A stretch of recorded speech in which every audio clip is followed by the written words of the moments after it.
Welcome to Shadow Tales Teller. Tonight, we descend into the frozen silence of the north, where being alone is not safe.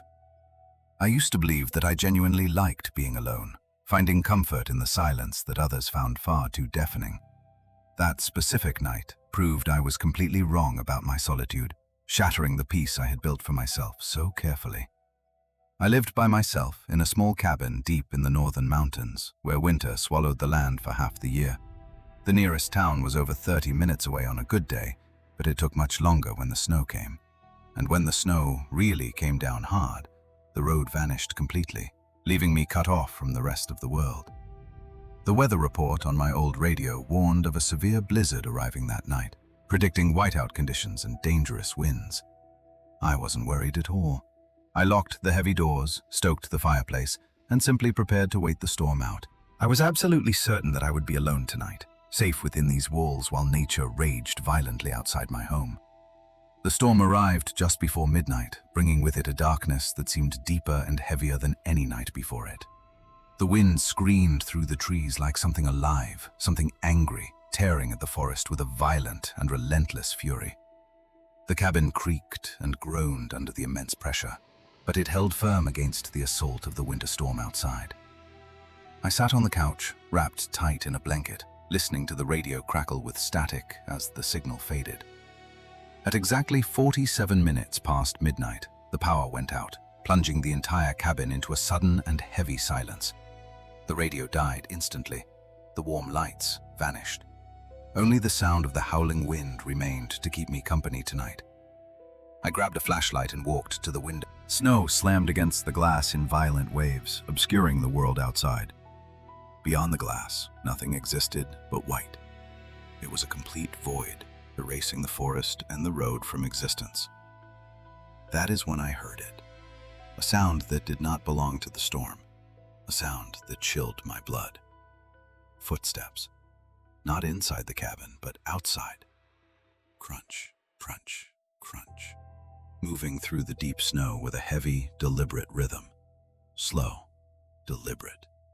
Heavy enough to be real. No one should have been out there walking in this deadly whiteout condition. Walking in this storm would have been suicidal.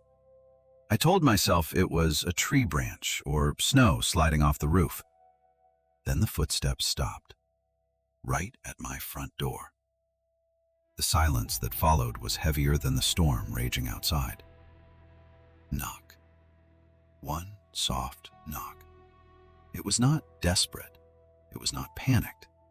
It sounded almost polite, which made it terrifying. I stood frozen, the flashlight trembling in my hand. No voice followed the knock. No plea for help from the storm. Just waiting. I didn't move. A full minute passed in agonizing silence as I stared at the wood of the door. Then it came again. Knock. Knock. Louder this time. More insistent, demanding acknowledgement from whoever was hiding inside the warm cabin. My heart hammered so hard I was sure whoever stood outside could hear it beating through the thick wooden door. I backed away, every instinct screaming at me to stay silent. I prayed they would think the cabin was empty. Finally, the footsteps moved away. The crunching sound receded into the storm, leaving me alone with the howling wind once again. I waited several minutes before forcing myself to check the side window. I needed to see what had been out there. No one was there. The storm was still raging, but the space immediately around the cabin was empty of any person. But in the snow, clearly visible even through the storm, was a single line of footprints leading straight to my door. There were no footprints leading back. Whoever, or whatever, had walked to my door had simply vanished into thin air. I didn't sleep. The fire burned low as the night dragged on. The wind never stopped howling its mournful song. I lay in bed, staring into the darkness, listening to the cabin breathe around me. My nerves stretched to breaking point. Sometime after 3 in the morning, I heard it again. Creak, creak. The distinct sound of old wood under pressure. The floorboards. Inside the house. Slow, careful, controlled. Someone was walking inside my locked cabin while I lay helpless. I sat up, gripping the flashlight. My bedroom door was closed. I distinctly remembered locking it before I got into bed. Then the doorknob moved. Not violently, not trying to break in, just enough to let me know it was there.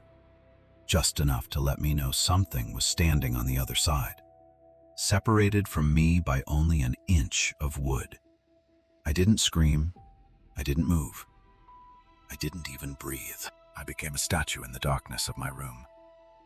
The handle stopped. After a moment, I heard the footsteps again, moving away, circling the cabin, lingering in each room.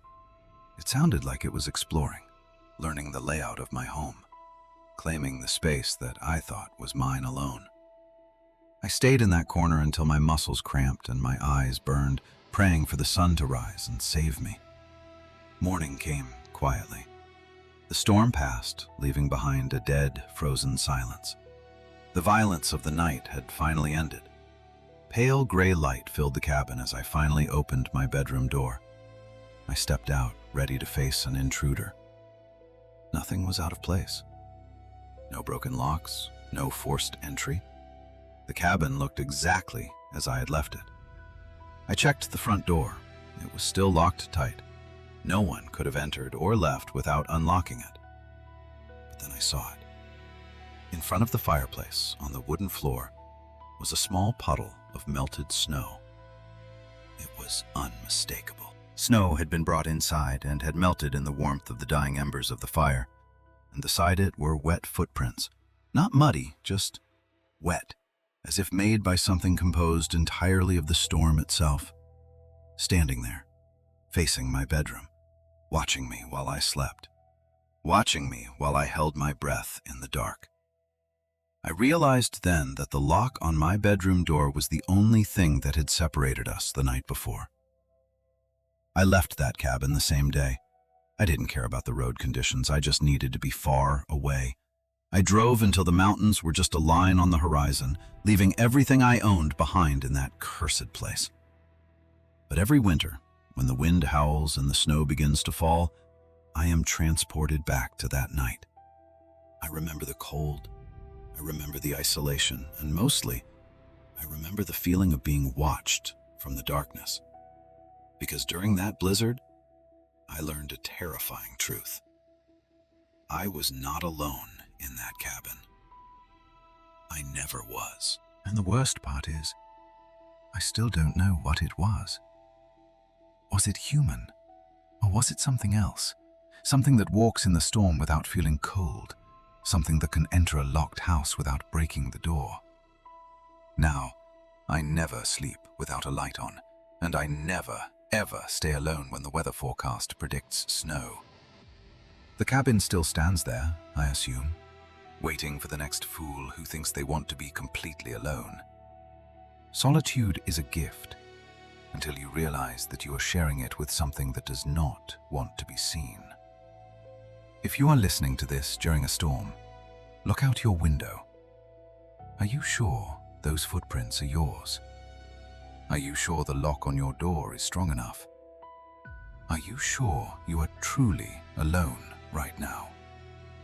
I wasn't alone during the blizzard, and if you look closely enough into the shadows, you might not be either. The footprints in the snow, the creaking floorboards, the wet marks on the floor. They are burned into my mind. Some mysteries are better left unsolved. Some doors are better left unopened. And some places are better left forgotten. So tonight, lock your doors, close your curtains, and turn up the volume of your radio to drown out the wind. Because the wind carries secrets, and the snow hides footsteps that should not exist in a sane and rational world. I survived the blizzard, but a part of me is still trapped in that cabin, waiting for the door to open. Don't let the silence fool you. It is in the silence that they watch. It is in the silence that they wait. Thank you for listening to my story. I hope it serves as a warning to those who seek the quiet. If you enjoyed this tale of terror, Please leave a like and subscribe to our channel for more dark stories. This is Shadow Tales Teller signing off. Sleep well, and remember to check your locks one last time tonight.